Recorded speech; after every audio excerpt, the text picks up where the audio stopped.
सुन रहे हैं। यहाँ पर कहा जा रहा है, जिंदगी कितनी ही बड़ी क्यों ना हो, समय की बर्बादी से वह भी बहुत छोटी हो जाती है।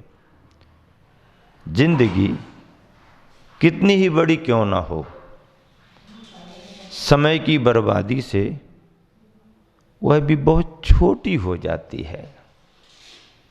हाँ, समय का सदुपयोग करो, बहुत बड़ी लगेगी, और समय की बर्बादी करो तो जिंदगी बहुत छोटी जैसी हो जाती है।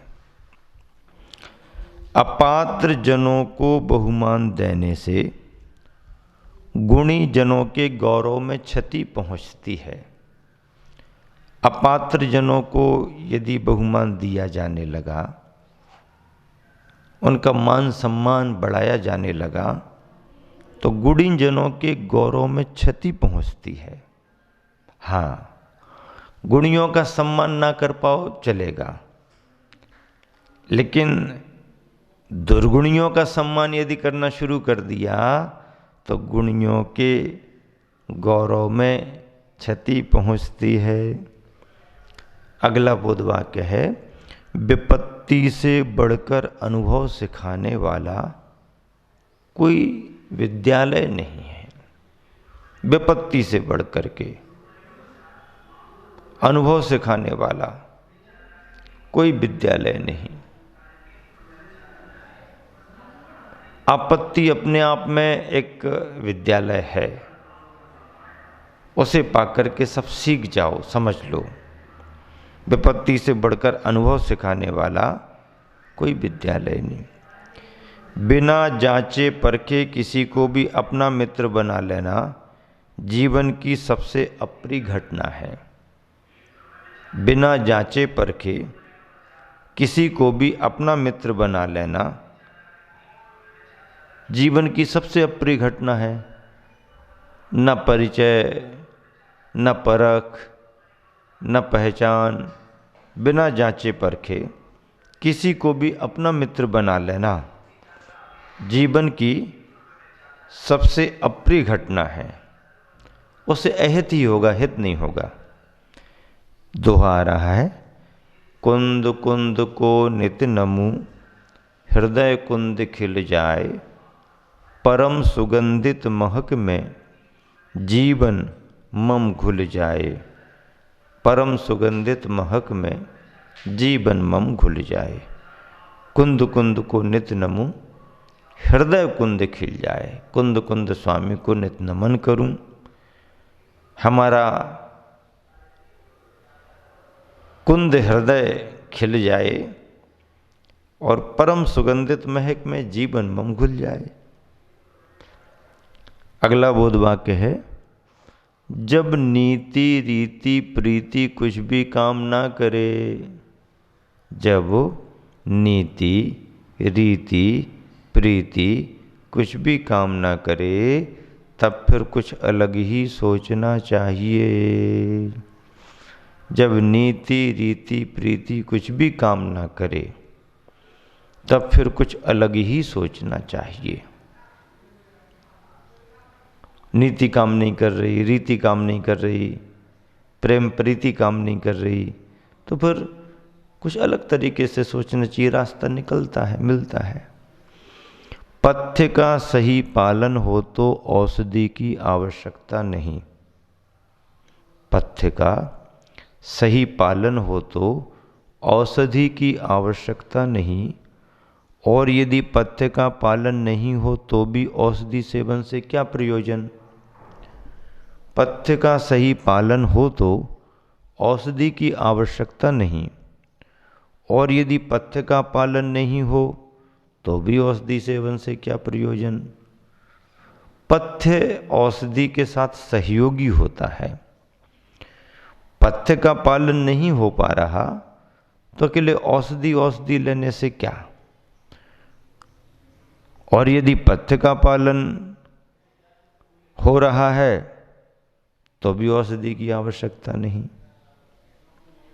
औषधि अपनी जगह काम करती है, पथ्य भी उसके साथ सहयोगी पार्ट बन करके अपनी जगह काम करता है।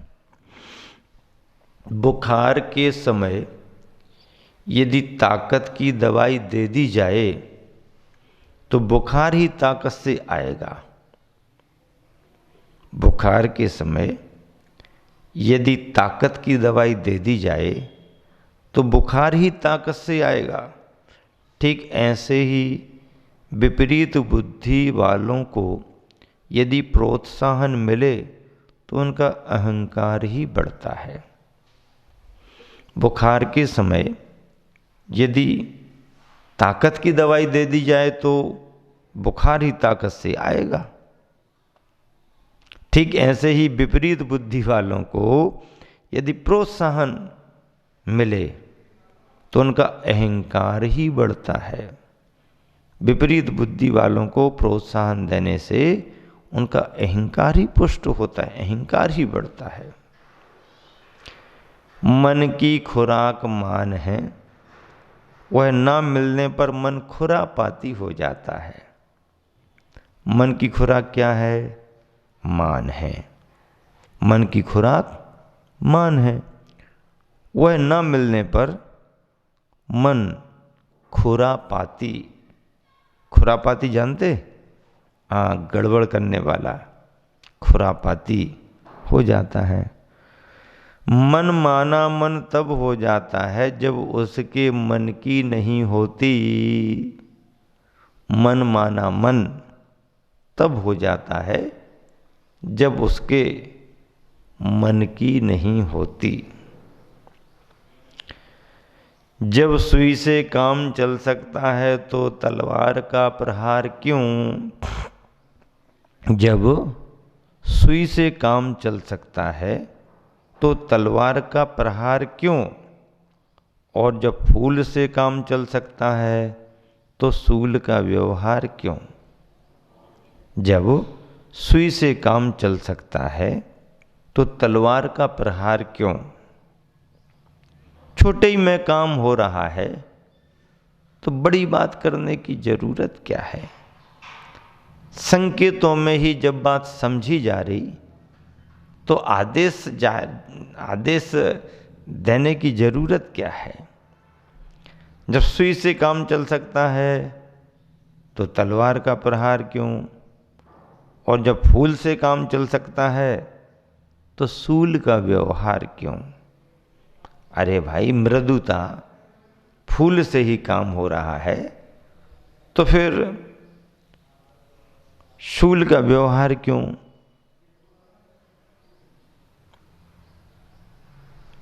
जहां जितना जिस रूप में काम हो जाए उतना ही पर्याप्त है।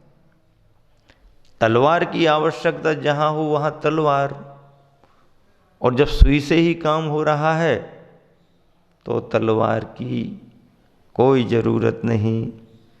फूल से ही हमारा काम बन रहा है तो सूल कांटे के व्यवहार की ज़रूरत नहीं। खंडन की नहीं मंडन की दृष्टि रखने से, खंडन की नहीं मंडन की दृष्टि रखने से खंडन में भी मंडन ही नजर आता है। खंडन की नहीं मंडन की दृष्टि रखने से खंडन में भी मंडन ही नजर आता है। और मंडन यानी अपनी बात को पुष्ट करना, अपनी बात को पुष्ट करना। तो खंडन की नहीं मंडन की दृष्टि रखने से खंडन में भी मंडन ही नजर आता है। जैसे गाय रूखी सूखी घास खाकर भी मधुर स्वादिष्ट दूध प्रदान करती है। गाय कैसी होती है?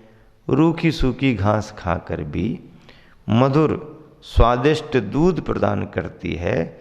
वैसे ही प्रतिकूल नीरस वचनों को सुनकर हमें भी हितकर वचन बोलना चाहिए। वैसे ही प्रतिकूल नीरस वचनों को सुनकर कोई प्रतिकूल शब्द बोल रहा है, नीरस वचन बोल रहा है, तो ऐसे नीरस वचनों को सुनकर हमें भी हितकर वचन बोलना चाहिए। वह अच्छा नहीं बोल रहा, अपन भी उल्टा बोलना शुरू कर दें? नहीं। जब गाय रूखी सूखी घास खा करके भी मधुर मीठा स्वादिष्ट दूध प्रदान करती है, तो ऐसे ही भले कहीं से कुछ भी कैसा भी व्यवहार मिले, कुछ भी कहा जाए, उस सबको देखकर, उस सबको सुनकर, लेकिन हमें तो हितकर वचन बोलना चाहिए। हमको भी गाय का उदाहरण देख करके, सुन करके, हमको भी हितकर वचन ही बोलना चाहिए। महत्वपूर्ण कीमती वस्तु के लिए हर किसी को किसी भी जगह नहीं दिखाना चाहिए। महत्वपूर्ण कीमती वस्तु के लिए हर किसी को किसी भी जगह नहीं दिखाना चाहिए। महत्वपूर्ण कीमती वस्तु है, तो ऐसी महत्वपूर्ण कीमती वस्तु के लिए हर किसी को किसी भी जगह नहीं दिखाना चाहिए, क्योंकि ऐसा करने से उसकी महत्ता में कमी आती है। ऐसा करने से उसकी महत्ता में कमी आती है। वोट से भी ज़्यादा महत्वपूर्ण सपोर्ट होता है। वोट से भी ज़्यादा महत्वपूर्ण सपोर्ट होता है, क्योंकि वोट अपना एक ही होता है, पर सपोर्ट न जाने कितनों का किया जाता है। वोट तो केवल अपना एक ही होता है, पर सपोर्ट तो कितनों का किया जाता है। ढेर सारे लोगों का सपोर्ट कर सकते हैं हम, हाँ तुम भी करो, तुम भी करो, तुम भी करो, तुम भी करो। तो वोट से भी ज़्यादा महत्वपूर्ण सपोर्ट होता है। हाँ, क्योंकि वोट अपना एक ही होता है, पर सपोर्ट न जाने कितनों का किया जाता है। पक्षपात, रोग, पक्षाघात रोग। पक्षाघात रोग से तो शरीर का एक भाग ही जड़ यानी शून्य हो जाता है। पक्षाघात रोग से तो शरीर का एक भाग ही जड़ शून्य हो पाता है, किंतु पक्षपात के रोग से तो सारा का सारा शरीर और दिमाग दोनों ही जड़ जैसे हो जाते हैं। दोनों ही जड़ जैसे हो जाते हैं। पक्षपात अलग बात है और पक्षाघात अलग बात है। दो शब्द आ गए, पक्षाघात, लकवा, हाँ पक्षाघात। तो पक्षाघात रोग से तो शरीर का एक भाग ही जड़ शून्य हो पाता है। जिस तरफ आया असर उसी तरफ पड़ जाता है, किंतु पक्षपात के रोग से तो सारा का सारा शरीर और दिमाग दोनों ही जड़ जैसे हो जाते हैं। पक्षपात से हुआ कि शरीर भी जड़ और दिमाग भी जड़। समझ में आ रहा नहीं आ रहा सबको? हाँ, समझना चाहिए। सागर बूंद समय के वाक्य हैं, बड़े महत्वपूर्ण हैं। गुरुवर का संदेश इनमें सब छिपा हुआ है। एक एक वाक्य में एक एक दिशा बोध है। कितनी बढ़िया बात चल रही है। पक्षाघात और पक्षपात। शरीर की व्याधि बीमारियां जो होती हैं, उन व्याधि बीमारियों में पक्षाघात का अपना स्थान भी है। और उसका परिणाम क्या है? पक्षाघात यदि किसी को होता है तो शरीर का एक भाग शून्य जैसा हो जाता है, फिर काम नहीं कर पाता है। हाँ, जड़ जैसा हो जाता है। ये तो पक्षाघात की स्थिति है, लकवा। लेकिन पक्षपात, सुनो ध्यान से, पक्षाघात वहां कहा, यहां क्या कहा जा रहा? पक्षपात। तो पक्षपात के रोग से तो सारा का सारा शरीर और दिमाग दोनों ही जड़ जैसे हो जाते हैं, दोनों ही जड़ जैसे हो जाते हैं। जड़ हो गए तो बस संवेदन शून्य हो गया शरीर, कुछ भी संवेदन नहीं रहेगा उसमें। रहूं रमू निज में सदा, रहूं रमू निज में सदा, भ्रमू न पर में भूल,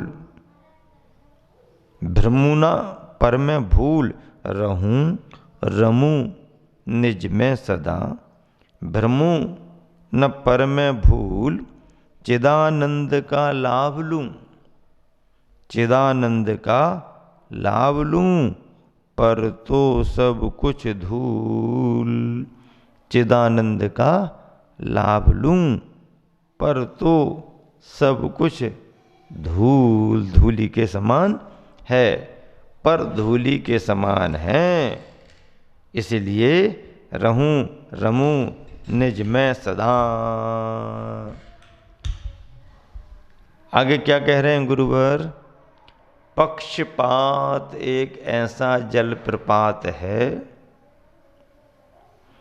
जहां पर सत्य की सजीव माटी टिक नहीं पाती। पक्षपात एक ऐसा जलप्रपात है जहां पर सत्य की सजीव माटी टिक नहीं पाती, बह जाती है, बह जाती है। बहकर जाने वह कहाँ जाती है, बहकर जाने वह कहाँ जाती है। पक्षपात एक ऐसा जलप्रपात है जहां पर सत्य की सजीव माटी टिक नहीं पाती। पक्षपात का जलप्रपात हुआ नहीं कि सत्य की माटी बह गई, सत्य की माटी बह गई, सत्य टिक नहीं सकता। पक्षपात जहां है वहां सत्य टिक नहीं सकता। कितनी बढ़िया उपमा दी आचार्य ने कि पक्षपात एक ऐसा जलप्रपात है जहां पर सत्य की सजीव माटी टिक नहीं पाती, बह जाती है। बहकर जाने वह कहाँ जाती है, बहकर जाने वह कहाँ जाती है, बहकर जाने वह कहाँ जाती है। पक्षपात से बचना और निष्कपट निष्पक्षता से काम करना, यही जीवन का सार है। महावीर भगवान की जय।